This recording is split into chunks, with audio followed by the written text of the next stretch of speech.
105,4 Radio Sonora Jogja dan 102,1 Smart FM Yogyakarta. Selamat siang sahabat Sonora juga semua listeners. Kembali saya Esta menemani suasana siang Anda di kesempatan hari ini Senin 3 Oktober 2022 ya. Kita di perbincangan The Children Talk nih ya, bersama DP3AP2 Darasima Yogyakarta. Dan nanti kita akan berbincang nih ya sahabat Sonora dan juga smart listeners seputar layanan cekatan bagi korban kekerasan. Seperti apa nanti akan disampaikan oleh narasumber kita ya. Ini sudah hadir studio ada Ibu Erlina Hidayati Sumardi SIP MM dari Dinas atau DP3AP2 Darasima Yogyakarta. Selamat siang Ibu Erlina, apa kabarnya? Selamat siang, Alhamdulillah sehat. Selamat siang juga Sobat Sonora dan Smart Listener dimanapun berada. Ya, kita masih menunggu Pak Sukron nih ya, untuk hadir. Semoga nanti langsung bisa bergabung di perbincangan kita di kesempatan hari ini di Children Talk ini ya. Dan untuk Anda juga Sobat Sonora dan Smart Listeners yang mau bergabung boleh di 557762 ataupun bisa juga ke 081754832000. Nanti kita akan berbincang hingga menjelang pukul 14 nanti. Mungkin langsung aja nih ke Bu Erlina ini berkaitan dengan tema kita layanan cekatan bagi anak korban kekerasan. Cekatan, wah ini dari namanya aja nih berarti rengginas cekatan ya. Catat tadi bahasanya sekarang ini. Gimana nih? Ya sekarang kan orang kalau nyari singkatan-singkatan itu yang gampang gitu, gampang diingat juga dan memang sesuai dengan apa yang diinginkan dimaksudkan gitu ya. Nah sebetulnya layanan cekatan ini kan standar layanan untuk penanganan korban kekerasan gitu ya. Jadi ini disusun sebagai pedoman dalam menyelenggarakan 6 fungsi layanan perlindungan perempuan dan anak yang mengalami kekerasan, diskriminasi, kemudian juga digunakan untuk perlindungan khusus bagi anak-anak yang memerlukan perlindungan khusus dan sebagainya. Nah cekatan sendiri itu singkatan gitu ya. Dari kata cepat. Cekatannya itu cepat sesuai dengan standar waktu yang ditetapkan dalam standar operasional prosedur dan terjangkau gitu. Kemudian komprehensif gitu. K-nya itu komprehensif, itu dalam memenuhi hak dan kebutuhan perempuan dan anak secara menyeluruh, tepat dan tuntas gitu. Dengan pendekatan manajemen kasus oleh tenaga profesional agar tidak terjadi pengulangan kejadian gitu. Artinya kalaupun itu kemudian ada kasus kekerasan supaya nggak ada pengulangan lagi. Kemudian A-nya itu akurat. Akurat itu dalam memberikan layanan yang harus sesuai dengan hasil asesmen yang komprehensif tadi. Juga kemudian juga memperhatikan prinsip-prinsip layanan serta harus dapat dipertanggungjawabkan. Itu akurat. Kemudian T-nya itu terintegrasi. Tan-nya itu ya terintegrasi gitu oleh berbagai unit atau lembaga penyelenggara layanan perempuan dan anak tadi yang kredibel gitu dan memberikan berbagai jenis layanan yang juga berkualitas secara bersinergi dan terpadu. Jadi bersama-sama dengan sektor-sektor lain, pihak-pihak lain gitu dalam layanan korban kekerasan. Satu tujuannya itu agar perempuan dan anak itu kemudian yang jadi korban tadi dapat menikmati kualitas hidupnya kembali gitu. Nah itu lalu kemudian cekatan ini juga harus dilakukan oleh layanan-layanan kekerasan tadi secara terpadu tadi. Iya. Terus ini muncul program ini sebenarnya melatar belakangi apa nih layanan ini? Ya yang jelas kan karena sudah ada undang-undangnya ya. Undang-undang perlindungan anak, kemudian juga undang-undang PKDRT, kemudian undang-undang TPKS dan sebagainya. Termasuk kemudian di perda-perda kita juga ada perlindungan perempuan dan anak, kemudian perlindungan anak dan sebagainya, sehingga layanan-layanan yang menjadi amanah di dalam regulasi-regulasi itu yang harus memenuhi standar. Nah, untuk supaya se-Indonesia itu ada standarnya, maka memang kemudian pemerintah pusat membuat cekatan ini yang harus diimplementasikan di semua layanan di daerah-daerah. gitu. Nah, kami pun sebetulnya sebelum ada cekatan ini kan juga sudah ada standar layanannya ya yang di daerah begitu, karena kebetulan DIY ini kan yang lebih duluan gitu ya. Baik itu forumnya yang lintas sektor tadi gitu maupun layanannya gitu. Sehingga sudah relatif jauh lebih bagus gitu di dalam menerapkan apa yang kemudian ada di dalam cekatan ini. Jadi ketika kemudian ada program standarisasi dengan cekatan ini oleh pemerintah pusat, ya kita sebetulnya sudah melakukan itu, tinggal penyelarasan aja gitu dengan cekatan ini. Kalau bagi DIY sendiri, bagi korban kekerasan jadi khususnya nih. Nah, sebenarnya urgensinya layanan ini seperti apa sih? Ya, karena namanya korban kekerasan ya, itu kan membutuhkan layanan yang komprehensif tadi gitu, dan harus memenuhi apa-apa yang diinginkan. Artinya kalau orang yang normal saja ketika minta dilayani oleh layanan-layanan yang disediakan oleh pemerintah, itu kan juga harus yang berkualitas ya, harus yang cepat gitu, harus yang ramah, harus yang waktunya juga sudah ditentukan, prosedurnya ada sehingga kemudian bisa diikuti, informatif juga dan sebagainya. Namanya itu komprehensif, akurat dan sebagainya tadi. Nah, apalagi untuk korban kekerasan gitu, dalam kondisi yang tidak baik-baik saja begitu kan, baik mungkin psikis, mungkin juga fisik gitu. Sehingga ya layanan-layanan seperti ini harus diutamakan, harus dipastikan gitu, memenuhi untuk bisa melayani para korban kekerasan ini. Jangan malah menambah pikiran, betul, mental lagi ya. Betul. Jadi harus lebih rinci lagi gitu untuk bisa melayani dengan baik. Dan karena ini juga termasuk di dalam nantinya sampai ke layanan pasca gitu ya.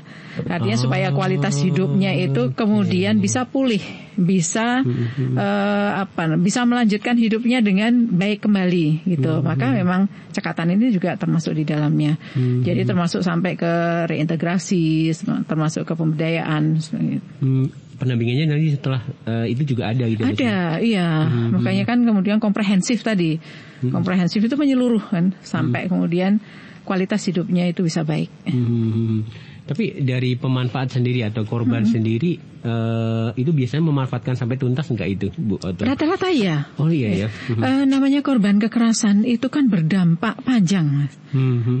Apalagi kalau itu kekerasan yang seksual misalnya gitu. Bahkan yang KDRT misalnya, itu kan panjang dampaknya gitu. Untuk bisa mengembalikan pada kualitas yang meskipun tidak bisa normal banget gitu, tetapi paling enggak kualitas hidupnya itu bisa menjadi jauh lebih baik begitu. Itu kan perlu proses. Apalagi biasanya kekerasan itu berdampak pada psikisnya juga. Sehingga tidak hanya fisiknya kemudian yang tertangani, tetapi psikisnya juga demikian. Nah, kekerasan yang berdampak pada psikis ini itu memerlukan proses untuk penyembuhan. Artinya penyembuhan psikis itu juga butuh waktu yang relatif lama. Sampai kemudian bisa hilang traumanya, bisa kembali beraktivitas seperti biasa, bisa tidur nyenyak, bisa bekerja dengan berkualitas dan sebagainya itu. Kalau orang-orang sekitar juga mendukung, keluarganya harus. Jadi ya? Layanan cekatan ini kan juga terintegrasi gitu, Mas. Artinya ya tidak hanya bagi si korban gitu, tetapi juga ada pendampingan terhadap keluarganya, terhadap lingkungan kalau diperlukan, terhadap tempat kerja bahkan gitu. Bila diperlukan, atau terhadap sekolah kalau itu masih sekolah atau kampus dan sebagainya. Jadi pendampingan yang menyeluruh. Iya. Orang sekitar pun juga perlu dukungannya juga ya. Betul. Jadi social supportnya itu bisa lingkaran yang kecil, bisa lingkaran yang besar. Oke.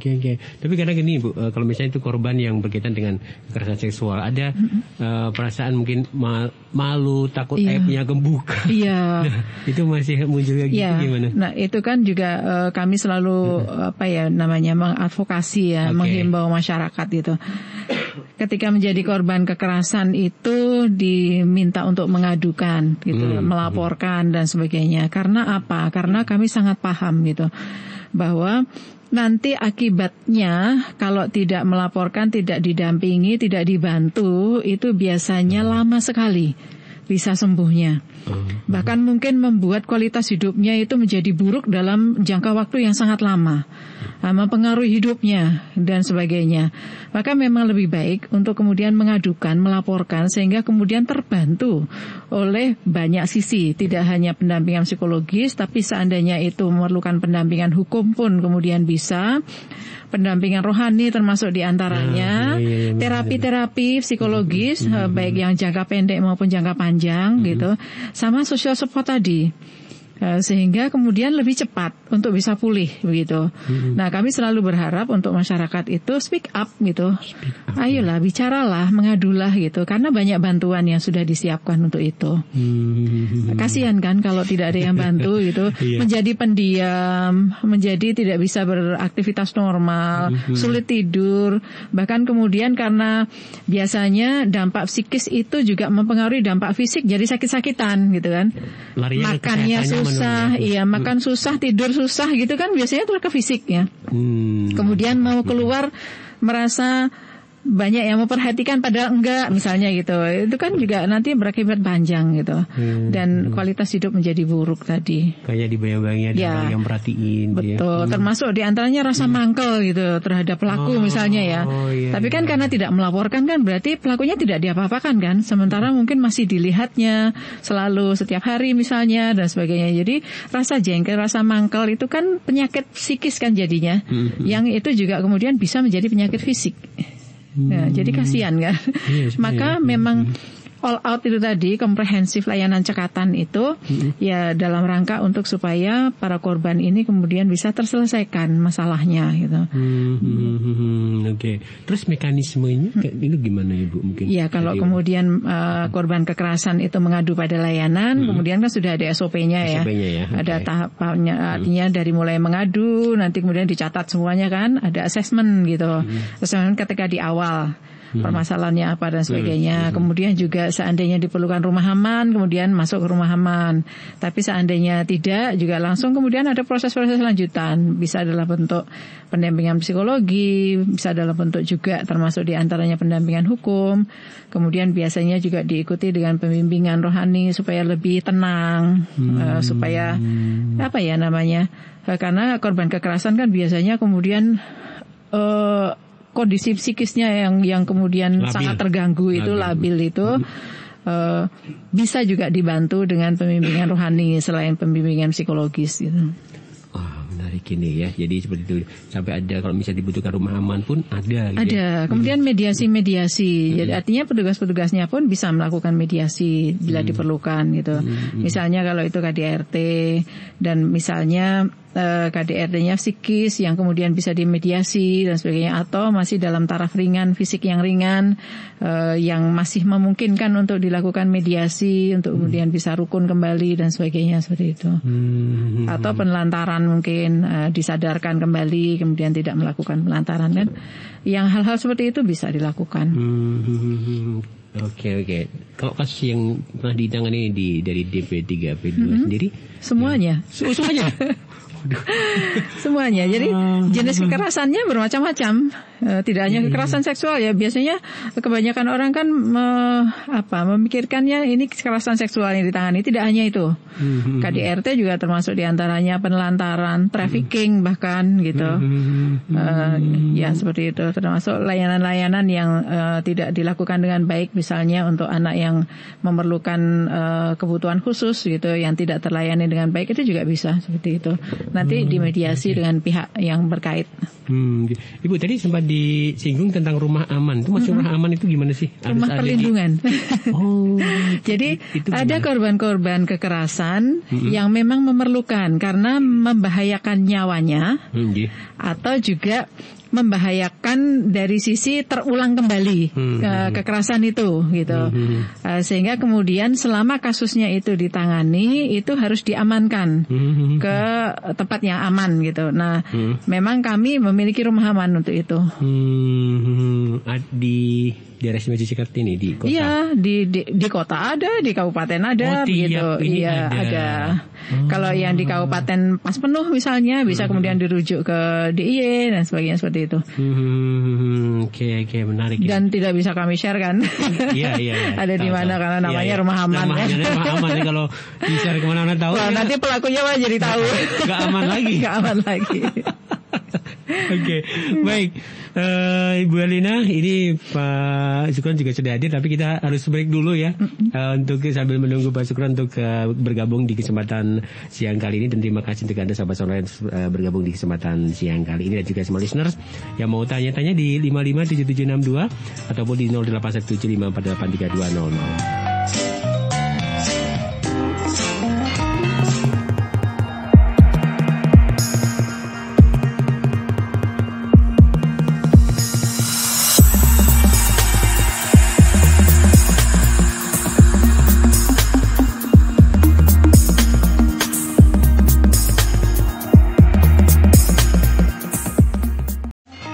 Oke, sahabat sonora dan juga small listeners, kita masih di perbincangan di kesempatan siang kali ini ya.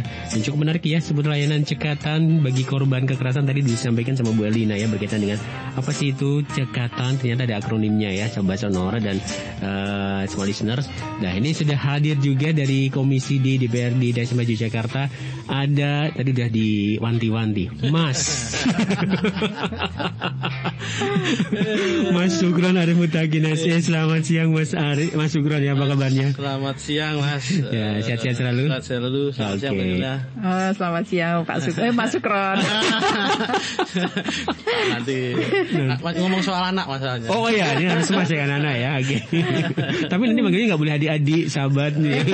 Jadi sonora nggak boleh nih, ada sahabat sonora ya. Sahabat sonora. Oke. Ya. Nah, nanti Mas Sukron sudah disampaikan sama Bu Edin ya, berkaitan dengan layanan cekatan tadi, cepat, komprehensif, tepat dan tuntas, kemudian akurat dan juga terintegrasi. Ternyata luar biasa, dan program-programnya sudah dilakukan, sudah berjalan maksudnya dari DP3AP2. Nah, dari komisi sendiri, dari DPRD sendiri sebagai legislatif kayak gitu, melihat program ini seperti apa ini? Oke, terima kasih Mas Hasna ya. Ya, lebih dekat dengan mic Mas. Oke, ya. Agak maju berarti. Iya, monggo. Ya, Mas Hasna, terima kasih sahabat sonora semua. Ini penyebutan sahabat kayak kayak sahabat-sahabat saya, sahabat Sukron. Oke. Kayaknya pas ini. Karena saya nyebut teman-teman saya itu sahabat Sukron semua. Program cekatan ini ya, menurut saya sih ini kan bagian dari upaya dari DP3AP2 untuk bagaimana melakukan respon cepat pada persoalan-persoalan yang terkait dengan persoalan perlindungan anak, perlindungan anak. Jadi kalau menurut saya sih, kami di Komisi D itu memang konsen pada perlindungan pada perempuan maupun anak. Banyak program yang memang kita sering bahas untuk bagaimana antisipasi terkait bagaimana kekerasan pada perempuan dan anak ini bisa menurun di Jogja, karena Jogja ini meskipun kecil tapi ternyata masih cukup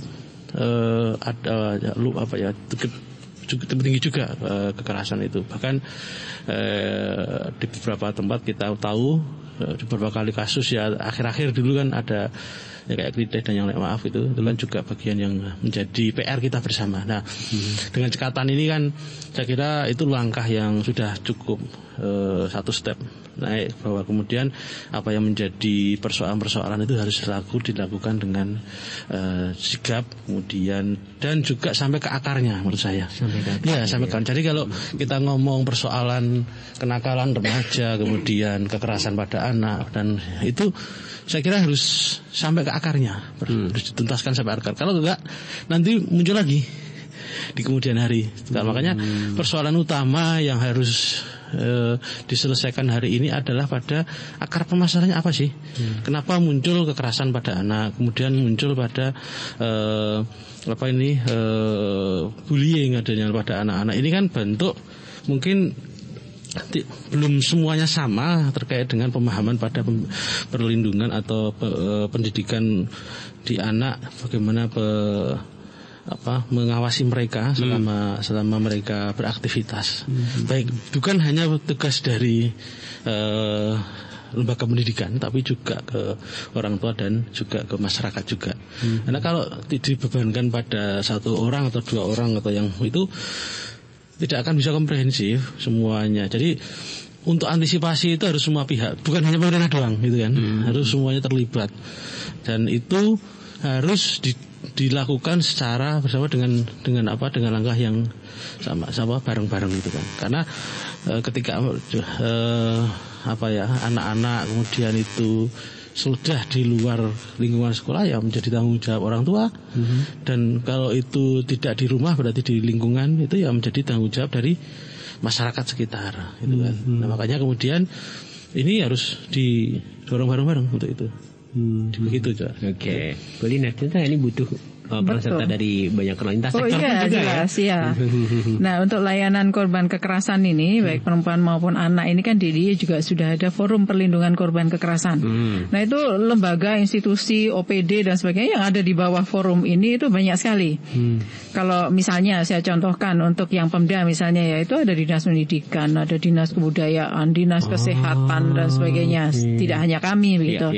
Kemudian untuk kejaksaan, pengadilan, kepolisian, rumah sakit, kemudian LSM yang melayani korban kekerasan, kemudian ada LPSK, ada PKK, ada macam-macam.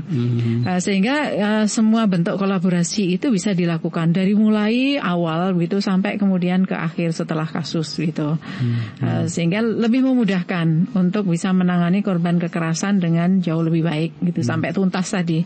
Karena kan cekatan ini juga termasuknya tuntas tadi ya, seperti yang tadi disampaikan oleh Mas Sukron. Oke, cepat juga ya Bu ya? Iya, harus cepat. Nah, jadi ada di dalam SOP pun gitu kan ada ini harus rampung berapa hari, berapa lama dan sebagainya. Bahkan kalau yang di kami yang di P2TPA Reksodiah Utami itu sudah ISO juga gitu. Sehingga lebih terjamin lagi gitu layanannya. Oke. Kembali ke Mas Sukron ini. Nah, ternyata sudah dilakukan sama teman-teman dari P3 P2 nih. Ya. Memang harusnya memang seperti itu. Seperti itu ya. Hanya memang ini masih menurut kami ya, agar untuk mengoptimalkan. Jadi kadang kan kasus-kasus itu tidak bisa kemudian diketahui secara cepat gitu kan. Ada mungkin yang anak itu mungkin mendapat kekerasan misalnya, atau mungkin perempuan gitu. Itu mungkin masih tidak langsung menyampaikan, masih tertutup. Nah, ini butuh juga nanti sosialisasi juga. Jadi misalnya gini, ada anak di sekolah mendapatkan kekerasan misalnya atau bullying atau apa. Kadang-kadang nggak mau cerita juga sama orang tua kan gitu kan, karena mungkin diancam atau apa. Atau kemudian kalau itu perempuan, dia mungkin malu karena nanti kalau ada itu, oh ini buka aib keluarga. Buka aib gitu kan. Nah, ini kan butuh sebenarnya kalau ada butuh keberanian untuk bercerita. Bercerita pada orang lain. Nah, kalau anak ya harus bercerita dengan dengan orang tuanya atau dengan saudaranya. Agar apa? Agar kemudian bisa segera dilakukan penanganan lebih dini. Iya. Tapi ada memang artinya warga, tidak hanya anak ya, mungkin saja perempuan dewasa dan sebagainya. Itu yang sulit sekali mengemukakan permasalahannya. Misalnya itu dilaporkan oleh keluarganya atau dilaporkan oleh tetangganya bahwa ada korban kekerasan gitu. Tetapi korban yang bersangkutan itu sulit untuk menyampaikan. Malah gitu. Korbannya yang sulit ya.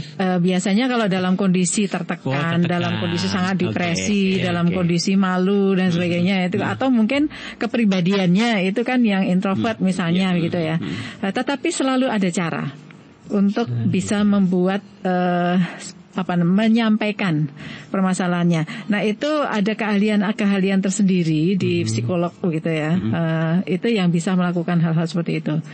Juga ada pendekatan-pendekatan. Kalau psikolog kan punya caranya ya, karena mereka profesional, sudah mempelajari hal-hal itu dan sebagainya, itu sudah menghadapi banyak orang dengan jenis-jenis kepribadian yang bermacam-macam juga. Sehingga punya trik, punya cara gitu untuk kemudian bisa mengorek permasalahannya itu apa gitu. Bahkan pada orang yang sulit sekali ngomong sekalipun gitu. Dan ahli itu sudah dimiliki oleh teman-teman sudah. dari DPM. Iya, alhamdulillah kalau untuk DIY itu sudah punya gitu. Semuanya ya. Iya. Oke, ini nggak usah khawatir juga untuk teman-teman yang mau curhat istilahnya. Iya, Oke. Walaupun itu seorang introvert pun juga. Iya, betul. Jadi semua baik orangnya. Cara-caranya juga sehingga kemudian korban merasa nyaman untuk bercerita misalnya.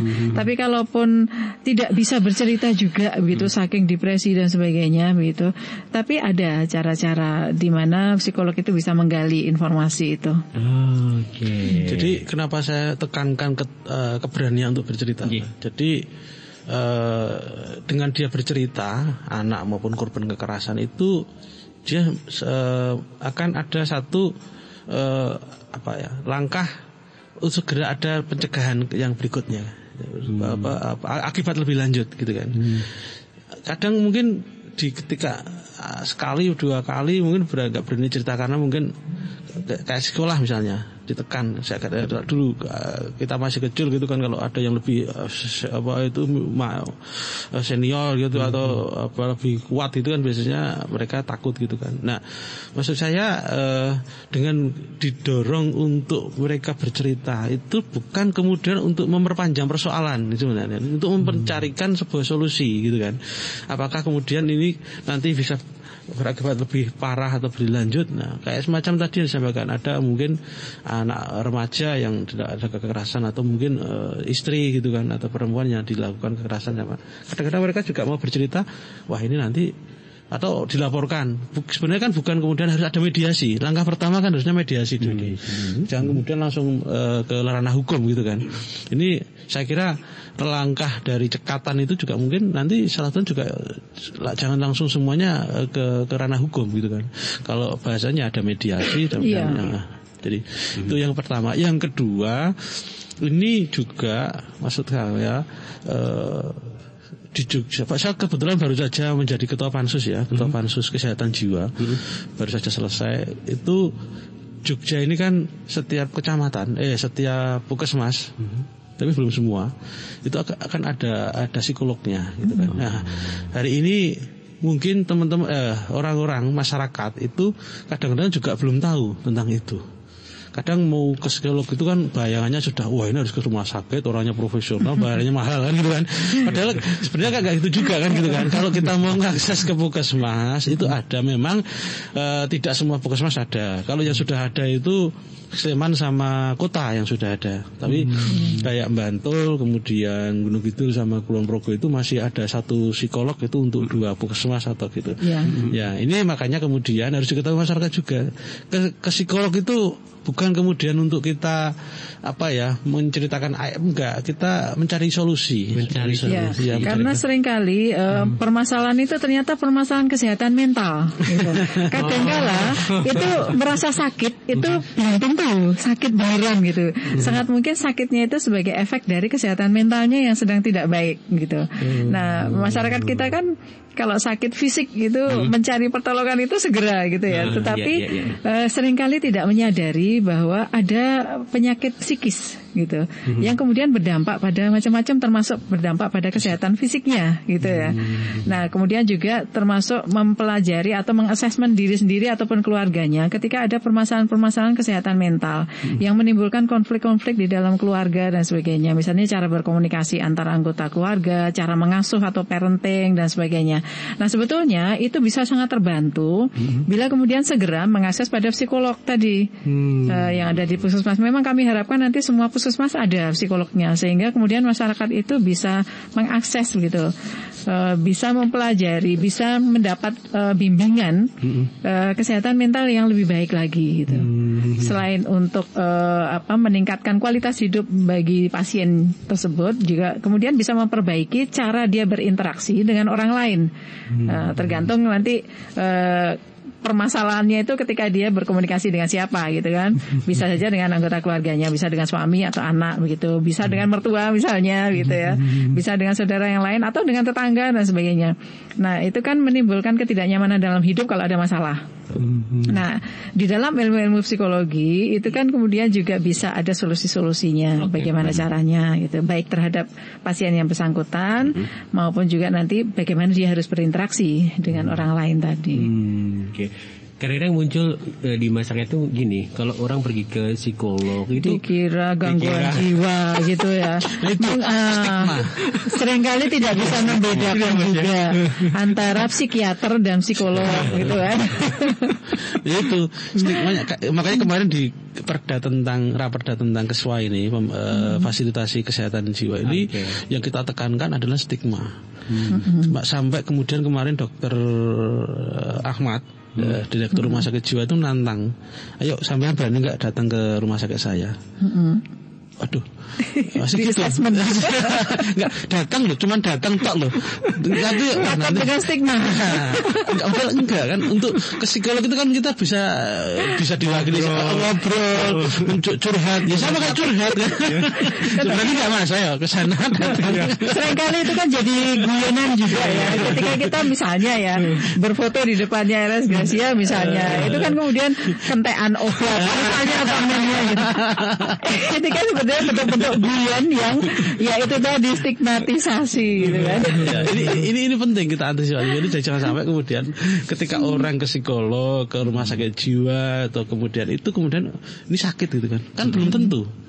Bahwa mereka kemudian itu bisa konsultasi ya, konsultasi kesehatan mental. Karena gini, data Riskesdas ya, riset kesehatan dasar Riskesdas dasar itu, maaf loh Mas, Jogja ini tertinggi untuk kasus kesehatan berat jiwa, gangguan jiwanya tertinggi di nasional itu nomor 2 loh.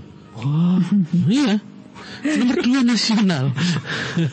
Ngeri nggak itu? Jadi sekitar ada 36 ribu orang yang itu gangguan berat, dan itu 20% ya belum mendapatkan pengobatan secara maksimal, optimal. Jadi ada sekitar 8.000 orang yang tidak mendapatkan pengobatan. Dan itu luar biasa. Kenapa kemudian ini ada? Yang kedua, dari data 10 orang, 9 dari 10 orang itu data di kesehatan itu 9 dari 10 orang itu pengidap ODMK. Orang dengan gangguan masalah kejiwaan, ODMK. Jadi ada ODGJ, ada ODMK. ODGJ itu orang dengan gangguan kejiwaan. Dan ODMK orang dengan masalah kejiwaan. Masalah kejiwaan itu apa? Ya kita ngomong teriak-teriak itu di umum itu sudah masalah kejiwaan itu. Cemas berlebihan, makan banyak gitu kan. Kebanyakan makan. Halusinasi. Enggak bisa tidur. Sukanya kan guyonnya halu ya. Ini masalah. Dan mungkin juga itu ketika itu sebenarnya kan penyebabnya macam-macam itu. Bahkan sampai kemudian kalau ada tadi ya, ada kekerasan pada dia, kemudian karena enggak mau berani melawan atau tidak mampu bercinta pada orang, dia akan kemudian menjadi gangguan mental kan gitu kan. Depresi, menyendiri, takut pada orang gitu kan. Akhirnya kemudian berlanjut, jadi kalau ODMK tidak dilakukan penanganan, berlanjut jadi traumanya. Oke, baik. Itu. Oke, ini menarik, tapi harus break dulu. Karena gini, biar pendengar juga mencari, saya juga gitu. Gini juga kadang Mas Run sama Bu Erlina, kadang-kadang gini, mereka nggak berani untuk datang ke psikolog ya, tapi malah larinya ke dukun. Dukun selesai, disebut jadi korban kekerasan. Kita dulu ya. Nanti kita lanjutkan lagi.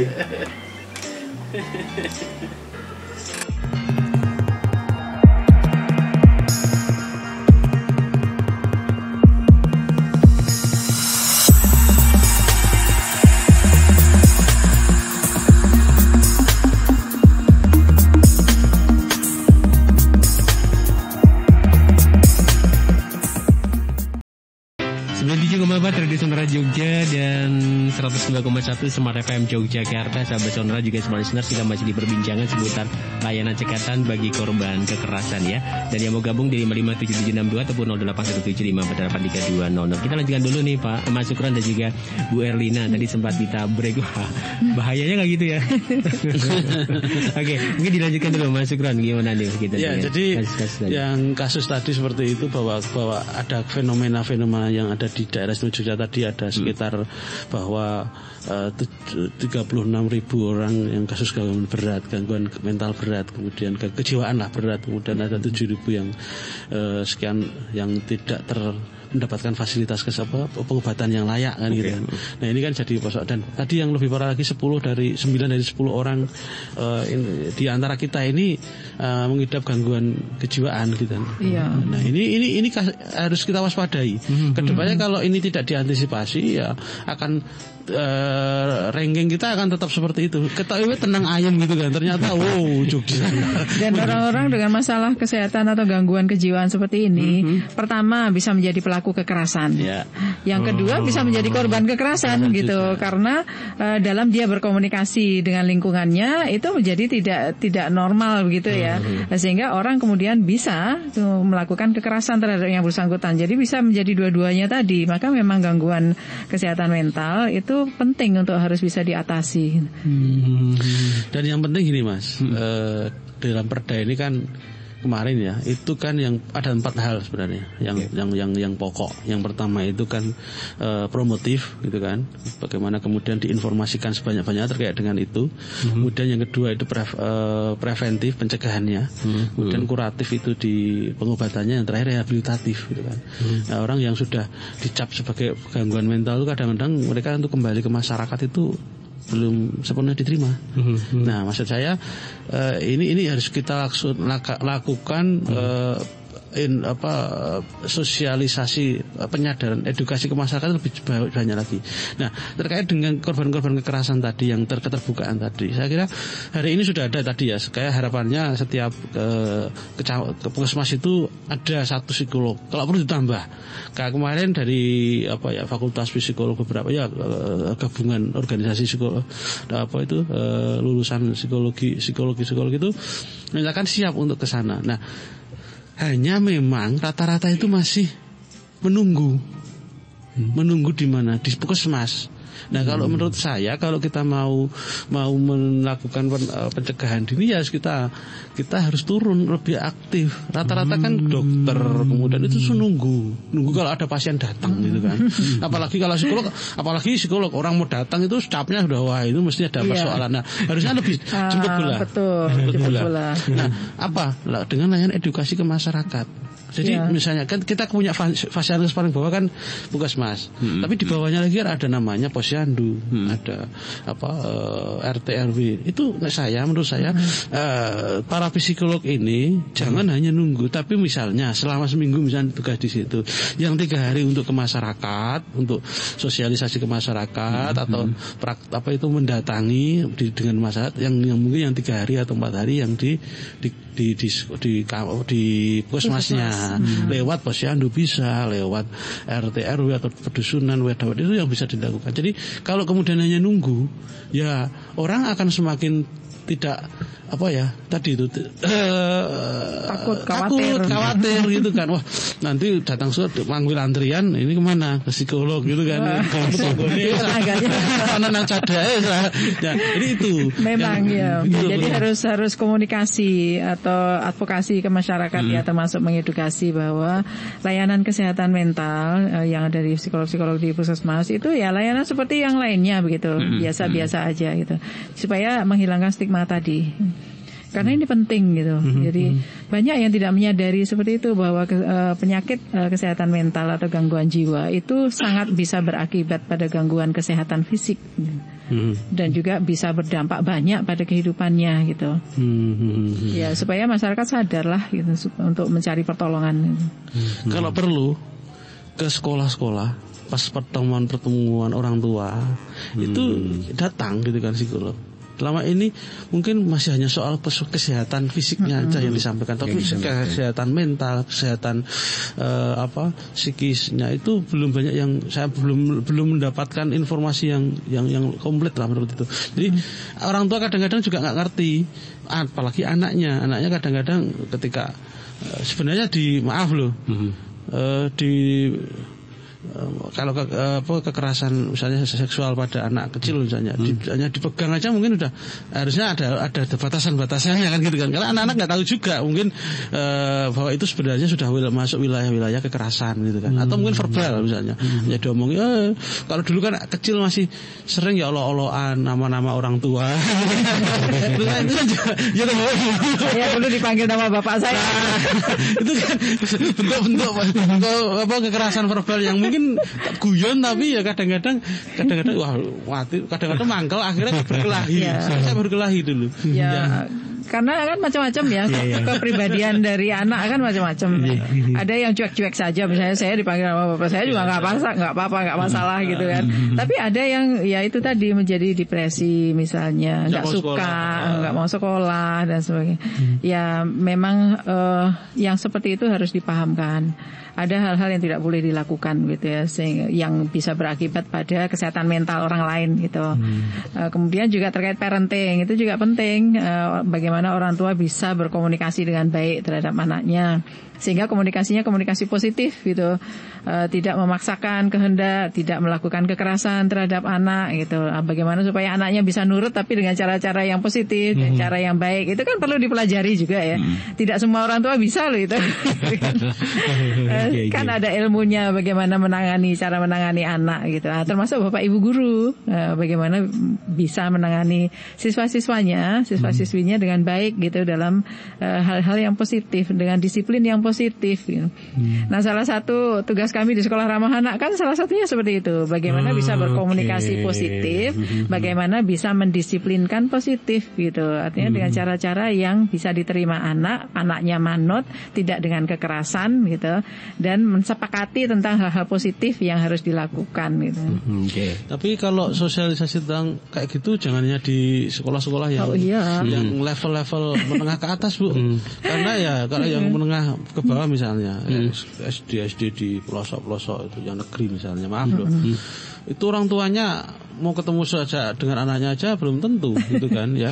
Apalagi suruh bercerita, suruh sibuk kerja misalnya jadi buruh gendong atau jadi dia bapak ibunya mungkin bekerja kasar kan gitu kan. Ada juga yang itu sudah nggak ada waktu untuk itu, pulang paling sudah capek. Nah mungkin maksud saya sasaran-sasaran yang harus kita juga sasar itu ya di masyarakat yang juga di menengah ke bawah itu, karena di sana juga ada potensi di sana. Iya betul, memang seperti itu. Jadi semua kanal kami tempuh sebetulnya ya, baik pertemuan langsung di tempat-tempat yang sesuai target, maupun dengan media sosial, maupun dengan cara WA group yang disebar, di-share kemana-mana gitu. Tapi memang kami perlu menekankan juga bahwa salah satu tanggung jawab orang tua itu adalah mengasuh anaknya dengan baik, mengasuh dan mendidik anaknya dengan baik. Jadi sesibuk apapun pekerjaan kita ya jangan lupakan gitu kan ya, anak kita. Itu investasi ya. Nah, ya jadi jangan juga menjadi objek gitu, tapi juga dijadikan sebagai subjek. Nah, penting untuk kita menyadari lah para orang tua, para orang dewasa gitu, kita bertanggung jawab terhadap anak-anak kita kandung maupun anak-anaknya orang lain gitu. Jadi ya tagline semua anak-anak kita itu. Semua anak-anak kita. Okay. Ini ada yang bergabung, ada Pak atau Mas ya, Pak Rendra nih. Bagaimana dengan layanan cekatan tadi untuk kerahasiaan pelapor? Ya, di dalam layanan cekatan itu termasuk diantaranya adalah kerahasiaan pelapor. Itu sebelum ada cekatan pun sudah dilakukan itu. Dengan cekatan ini juga makin ditajamkan lagi. Jadi semua layanan korban kekerasan itu harus memegang prinsip kerahasiaan itu dengan sebaik-baiknya gitu. Tidak boleh membagikan sembarangan gitu. Tidak pada orang yang sangat terkait di dalam penanganan kekerasannya gitu. Apalagi itu kalau anak gitu ya, dimunculkan di media itu aja udah salah gitu, nggak boleh gitu. Apalagi kemudian tershare alamatnya di mana, sekolahnya di mana, namanya siapa, itu nggak boleh. Yang korban kekerasan lainnya juga demikian, apalagi korban kekerasan seksual gitu. Soalnya kalau tidak dirahasiakan, kemudian tersebar identitasnya, menjadi korban berikutnya lagi gitu kan. Artinya sudah menjadi korban, masih juga menjadi korban dari bullying melalui macam-macam gitu kan. Media sosial termasuk di antaranya. Maka memang kerahasiaan itu sangat dijaga. Oke. Berarti memang ada standar standar pelayanan. Iya, di dalam SOP-nya itu ada. Oke. Baik, ini makin menarik ya. Perlu Pak ya kerahasiaan ini ya, Mas Ron ya. Jadi ya sama, bahwa kemudian yang sebagai orang itu kan kita itu kan maksudnya bukan aib, tapi itu kan persoalan yang harus diselesaikan. Dan ada ahlinya, maksud saya gitu kan. Ada ahli yang memang sudah expert di situ gitu kan. Jadi kalau itu mungkin diketahui orang lain, mereka kemudian berbicara tanpa dasar keilmuan, dasar ekspektasi, kan jadi masalahnya jadi lain gitu kan, bukan memberikan obat tapi justru malah menambah persoalan kan gitu kan. Makanya saya kira dengan tadi dijaga kerahasiaannya itu memang salah satu yang harus betul-betul diterapkan. Karena masyarakat kita tadi loh masih secara pemahaman masih sebelum semuanya itu memiliki pemahaman yang sama terkait dengan kekerasan maupun ada kayak sama media juga seperti itu, harus bisa bagaimana melakukan pemberitaan yang sesuai dengan standar-standar yang kalau tidak disebutkan ya inisial, jangan kemudian disebutkan sampai nama, alamat, nomor telepon. Dulu ini mau diapain ini? Terus kadang-kadang masyarakat kita itu begitu ingin membantunya gitu ya, seringkali men-share tanpa berpikir lebih jauh gitu kan ya. Nah kalau itu korban kekerasan kan berabe nanti ya menjadi bahan, artinya informasi yang tersebar itu kan menjadi korban lagi gitu. Karena tingkat pengetahuan yang belum sama itu. Nah tadi ya, pengetahuannya belum sama ya. Dan cara-cara seperti ini, talkshow di radio ini sebagai wujud sosialisasi tadi salah satunya ya. Gitu ya. Oke, baik. Supaya lebih dipahami masyarakat gitu. Benar. Kita harus break lagi sebelum nanti kita di segmen terakhir. Waduh, ini sudah mau di segmen terakhir. Oke. Ya, dan terima kasih juga Anda sahabat sonor juga semuanya yang terus bergabung di kesempatan siang kali ini.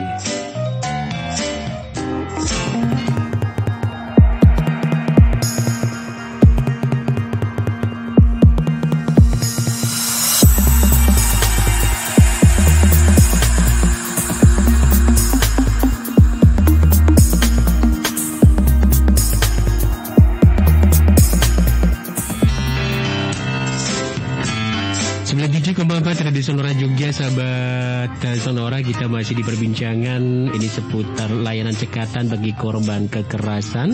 Narasumber kita dari Komisi D DPRD Desa Yogyakarta, Damas Sukron Arif Mutakin SE, dan dari Dinas DP 3 AP2 ya. Ini ada Ibu Erlina yang hadir di studio di kesempatan siang kali ini. Nah ini Ibu, ini sebenarnya masih banyak yang ingin disampaikan ini ya.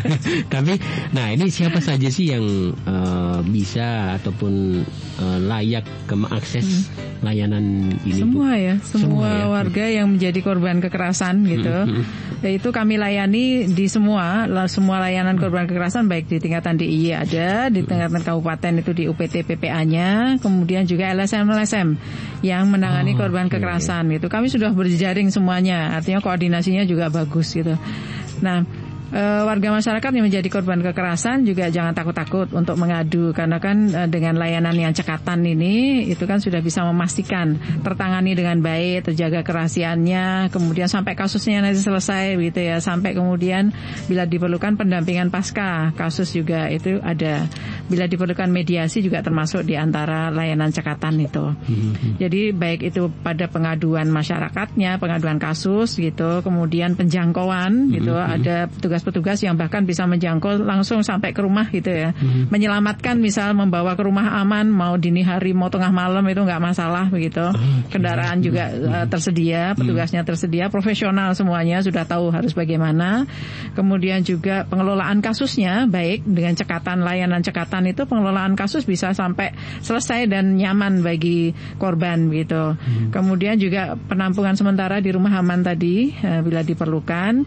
Lalu mediasi juga tidak semuanya kekerasan itu kemudian berujung pada hukum, pada proses hukum. Seringkali juga bisa selesai dengan mediasi begitu. Itu juga dilakukan, petugasnya juga profesional. Kemudian pendampingan korban sampai kasus selesai, bahkan kemudian bila diperlukan pemberdayaan pasca kasus. Nah, yang seperti ini juga berlaku rujukan-rujukan ya. Artinya kalau itu bisa ditangani di tingkatan UPT PPA Kabupaten Kota, itu ditangani oleh UPT. Tetapi bila itu adalah lintas kabupaten atau dampaknya itu sudah lintas kabupaten dan sebagainya, atau itu strategis sekali kasusnya, itu bisa ditarik juga dirujuk ke tingkat provinsi atau tingkat DIY di layanan kami. Kemudian bila itu lintas provinsi atau strategis secara nasional misalnya, atau dampaknya itu bisa sampai ke keluar provinsi, itu kemudian bisa kami rujuk ke kementerian. Itu sudah ada step-stepnya, sudah koordinasinya sudah bagus. Jadi jangan khawatir gitu. Bahkan ke antar negara pun bisa kami selesaikan gitu. Ya, ada kasus-kasus yang seperti itu sehingga kemudian dibantu oleh kementerian meskipun warganya warga DIY gitu misalnya. Tapi karena itu berhubungan dengan luar negara gitu. Kemudian juga harus ada berjejaring juga dengan Kemenlu misalnya gitu, atau dengan Kemenaker dan sebagainya. Nah itu bisa dilakukan karena salah satu juga ada yang korban trafficking dan sebagainya, salah satu layanannya itu.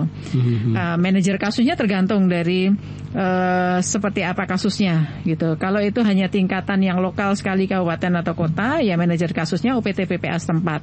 Tapi kalau sudah lintas kabupaten, baik kasus maupun penanganannya harus berjejaring lintas, itu manajer kasusnya ada di kami di tingkatan DIY. Kalau yang sudah lintas provinsi maupun lintas negara, manajer kasusnya diangkat sampai ke tingkat kementerian. Ya, jadi sebetulnya semua bisa terselesaikan. Ya, jangan khawatir. Gak usah khawatir. Iya. Seringkali kan korban kekerasan itu mikirnya kan rumit ya, atau mungkin keluarga atau masyarakat yang tahu gitu mikirnya rumit. Nah ini nanti kalau diadukan, ya kalau bisa selesai gitu. Kalau malah makin rumit nggak selesai, malah nanti kemudian tersebarkan nama alamat dan sebagainya, kekhawatiran itu tidak perlu. Karena dengan layanan cekatan ini kemudian bisa dipastikan semua tahapan-tahapan itu dilakukan dengan optimal. Oke, baik. Perbincangan cukup menarik, tapi untuk mengakhiri kebersamaan kita nih tinggal dikit lagi waktunya. Mas Sugron juga Bu Eni nanti juga bisa menambahkan untuk mengakhiri kebersamaan kita. Apa nih pesan-pesan untuk pendengar semuanya? Pesan saya sih buat sahabat-sahabat Sonora dan juga masyarakat, berani cerita, berarti untuk mengungkapkan, berarti untuk sharing ya kepada keluarga, kepada teman, kepada curhat kepada teman, kepada lingkungan. Kalau itu terjadi kekerasan gitu kan, jangan dipendam sendiri. Nanti kalau dipendam jadinya nanti jadi persoalan mental, persoalan mental, jiwanya kena, nanti berlanjut jadi masalah gangguan jiwaan. Nah, untuk itu berani untuk bercerita. Kalau dengan bercerita nanti kalau ada persoalan tekankan juga pada sisi-sisi yang untuk kekeluargaan, mediasi agar tidak menimbulkan persoalan di lebih lanjut ya. Itu aja. Untuk ya, dan untuk layanan korban kekerasan ini dengan cekatan tadi itu kemudian korban juga bisa terselesaikan masalahnya, bahkan bisa sampai ke pemberdayaan pasca kasus dan sebagainya. Dan kemudian kalau terselesaikan maka tidak menimbulkan permasalahan berikutnya gitu. Serta juga bagi korban sendiri kualitas hidupnya menjadi jauh lebih baik. Oke, kayak gitu ya. Jadi jangan ragu-ragu lah. Jangan ragu-ragu ya. Terima kasih Bu Erlina Hidayati Sumardi SIPMM, Kepala Dinas Pemberdayaan Perempuan, Perlindungan Anak dan Pengendalian Penduduk, dan juga Mas Sugron Arif Mutakinese dari Komisi D DPRD Dki Jakarta ya. Kita akan ketemu lagi di lain kesempatan dengan tema yang juga gak kalah menariknya ya. Oke.